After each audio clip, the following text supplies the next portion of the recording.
This is KGW News at noon.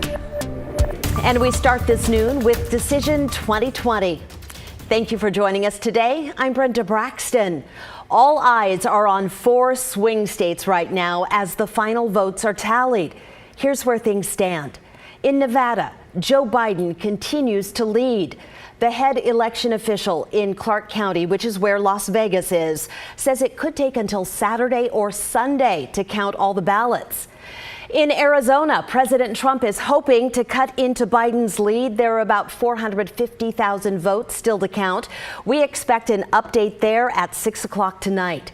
It is extremely close in Georgia. The president leads Biden by around 13,000 votes. Georgia's Secretary of State says there are about 50,000 votes left to count. And in Pennsylvania, there are 361,000 ballots to tally, and President Trump leads by 114,000 votes. Many of the ballots are coming from Philadelphia, where Biden has a big lead. The Secretary of State told CNN they could be finished counting by the end of the day. Now, here's the Electoral College count from the Associated Press. President Trump stands at 214. Biden at 264. Remember, a candidate needs 270 to win. For more on all of this, we turn to NBC's Tracy Potts in Delaware. Protecting the vote. Where are the votes? Where are the votes? Near Phoenix, dozens of Trump supporters gather at the elections building, some trying to get inside. Security had to escort workers away.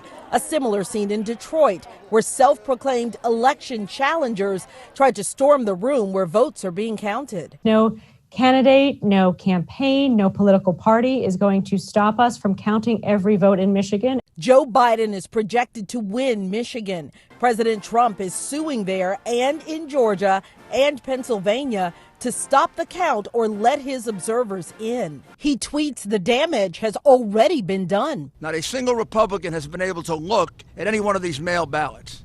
They could be from Mars as far as we're concerned. Pennsylvania officials say it could be days before they're done. Every vote is going to count.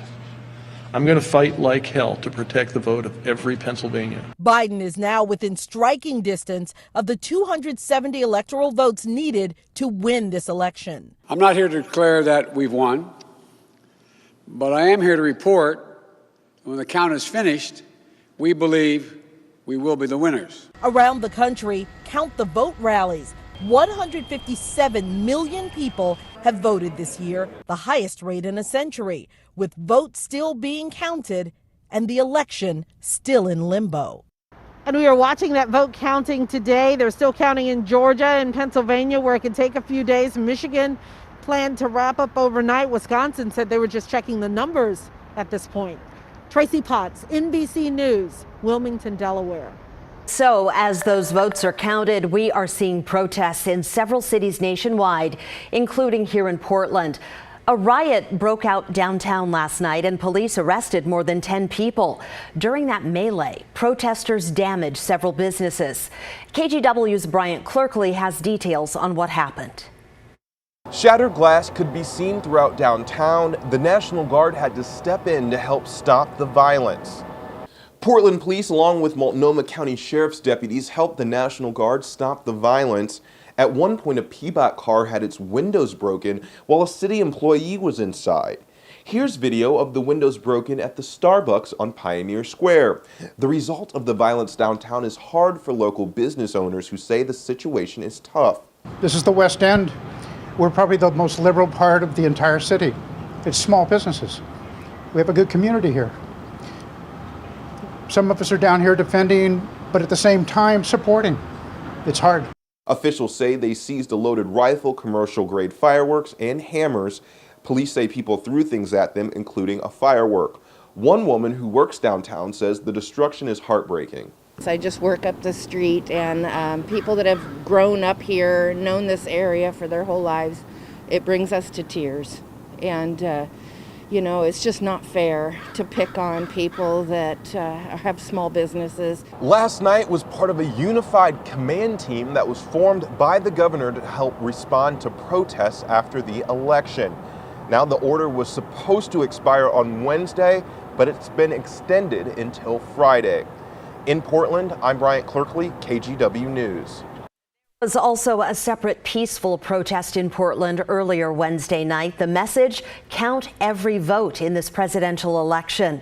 The crowd also demanded racial justice as it gathered at Revolution Hall in Southeast, listening to speeches and music. And as they marched toward downtown, the group stopped traffic on the Morrison Bridge. We're here to defend democracy and make sure that every vote is counted. And we are providing an opportunity for people to come together and realize they are not alone, that there is going to be support no matter what the outcome is. Organizers had another goal yesterday, come up with strategic plans to address any violence against the BIPOC community that may happen after the election. Well, later today, we expect the City Council to decide whether to make more budget cuts to the Portland Police Bureau.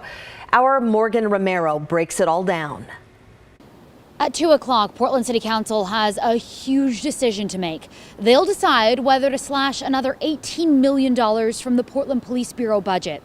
Earlier this year, they already cut $15 million amid anti-police protests in the wake of the death of George Floyd.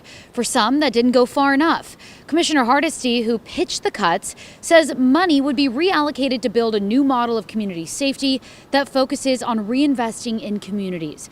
Specifically, she wants the money used for emergency food programs and homeless support, as well as protection for renters. Council was set to vote on making any changes to the current budget last week, but they adjourned their meeting after 5 hours of intense public testimony. Take a listen to some of it.